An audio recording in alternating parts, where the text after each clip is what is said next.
Assalamualaikum warahmatullahi wabarakatuh. Perkenalkan, nama saya Talisa Nur Rahmawati. Saya mahasiswa manajemen kelas 1 pagi untuk konsentrasi manajemen SDM.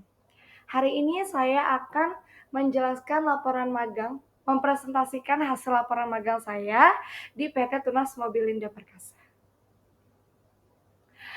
Yang pertama, saya akan berterima kasih, saya mengucapkan terima kasih kepada rektor saya, Profesor Dr. Haji Haryadi, MS, untuk Bapak Dekan, Bapak Caturida Meiwanto, Dr. Ralina, PhD, untuk Kaprodi kita, Dr. Ahmad Badawi, MM, dan yang terakhir untuk Bapak Dr. Insinyur Muhammad Hanafi selaku dosen pembimbing yang saya cintai dan yang saya sayangi. Kita buka dari sejarah perusahaan. Saya magang di anakan dari Tunas Group, di mana sejarah perusahaannya itu terlahir dari awalnya yang bernama Tunas Indonesia Motor di tahun 1967 sebagai importir dan penjual mobil baru maupun bekas.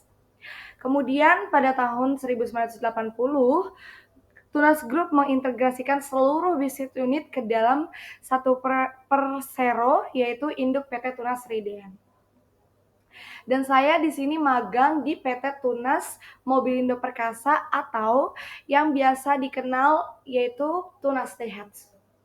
Untuk visi misi Tunas sendiri yaitu visinya menjadi perusahaan otomotif yang paling inovatif di Indonesia dengan menciptakan pengalaman yang mengesankan di setiap interaksi dan juga setiap interaksi dengan pelanggan. Untuk misinya, di sini kita ada memberikan pengalaman peace of mind bagi konsumen, menciptakan pertumbuhan yang bernilai bersama mitra bisnis yang strategis, menciptakan pertumbuhan berkelanjutan melalui operasional yang progresif, juga mengembangkan sumber daya manusia dalam mengembangkan kepemimpinan yang kuat, serta membangun perbedaan yang positif dimanapun Tunas berada. Untuk waktu dan juga tempatnya, lebih tepatnya saya di Tunas Daihatsu yang ada di Jalan Perintis Kemerdekaan nomor 2 di daerah Kayu Putih, Pulau Gadung, Jakarta Timur. Untuk waktu magangnya saya mulai dari tanggal 1 Juli sampai di 31 Juli. Untuk kegiatan magang di sini dibagi menjadi 5 minggu karena kebetulan saya hanya bekerja 5 hari kerja dalam 1 minggu. Di sini dimulai dari tanggal 1 sampai tanggal 5 itu pengenalan lingkungan, terus juga pengenalan job desk untuk tempat yang saya magang. Untuk saya sendiri posisinya di PT Tunas Mobilindo Perkasa atau di Tunas Daihatsu di Perintis tersebut sebagai admin showroom. Untuk di tanggal 8 sampai di tanggal 12 saya mulai belajar mengenai flow bagaimana mulai dari penjualan unit mobil sampai unit mobil tersebut sampai ke tangan customer. Begitu pula saya ngurus beberapa surat-surat seperti SPK, BPKB, STNK, dan surat pengiriman unit sampai ke customer. Untuk tanggal 15 sampai tanggal 19 pun saya juga mengerjakan hal yang sama seperti di tanggal 8 dan 12. Di tanggal 15 dan 19 saya juga mengerjakan beberapa AR. Jadi untuk tagihan AR itu dilakukan seminggu sekali biasanya di hari Jumat. Dan untuk di tanggal 22 sampai tanggal 31 sebenarnya yang dilakukan sama saja, tapi untuk tanggal 29 dan 31 itu lebih ke saya penilaian akhir atas kegiatan magang yang sudah saya lakukan. Seperti ada penilaian dari supervisor juga, terus ada pamitan juga kepada karyawan-karyawan yang ada di sana. Untuk tugas-tugas saya lebih detailnya ada di yang pertama proses penjualan mobil. Bagaimana mobil tersebut dari konsumen datang, terus ke sales, dari sales buka DO, terus ke saya selaku admin showroom. Saya menyiapkan dan menginput ke sistem kita, ada namanya sistem Odoo. Dan setelah itu saya mulai proses sampai saya ke biro jasa untuk proses pembuatan plat, terus juga saya ke Samsat untuk pengurusan STNK dan juga BPKB. Selanjutnya saya ada mekanisme AR juga untuk penagihan piutang kita kalau misalnya konsumen memberi secara kredit. Dan seperti yang saya bilang tadi, ada proses pembuatan STNK dan BPKB, juga ada prosedur pengembalian dana. Jadi ketika konsumen mengajukan pembelian secara kredit dan ditolak oleh leasing, itu kita ada proses pengembalian dana. Jadi kalau misalnya konsumen beli, itu tuh ada yang namanya DP, dana DP dulu. Jadi kalau misalnya setelah DP, kita baru ada pengajuan kredit ke leasing tersebut, misalnya leasing FIF atau BCA Finance atau Mandiri, itu kalau misalnya pengajuan kreditnya ditolak, itu kita ada prosedur pengembalian dana. Seperti itu. Untuk sistem sendiri yang dipakai di Tunas Daihatsu, itu ada sistem ODO, di mana sistem tersebut itu mencangkup berbagai penginputan di sana. Mulai dari AR bisa diakses di sana, finance, untuk administrasi di sana juga bisa. Untuk hasil kerjanya, saya kasih contoh untuk SPK karena sebenarnya hasil kerjanya tidak bisa ditampilkan secara detail karena itu menyangkut data konsumen juga. Di sini ada saya ambil contohnya. Nah, mulai dari kalau misalnya ada customer pembelian unit, data-data apa saja yang dibutuhkan, terus juga DP-nya berapa, untuk nomornya bisa dihubungi ketika pengajuannya di-approve bagaimana, di situ juga sudah tertulis di dalam kertas SPK. Untuk dokumentasi sendiri, selama kegiatan magang, saya mengikuti beberapa acara. Di PT Tunas Daihatsu sendiri, itu ada sebulan sekali rutinitas pengajian di hari Jumat.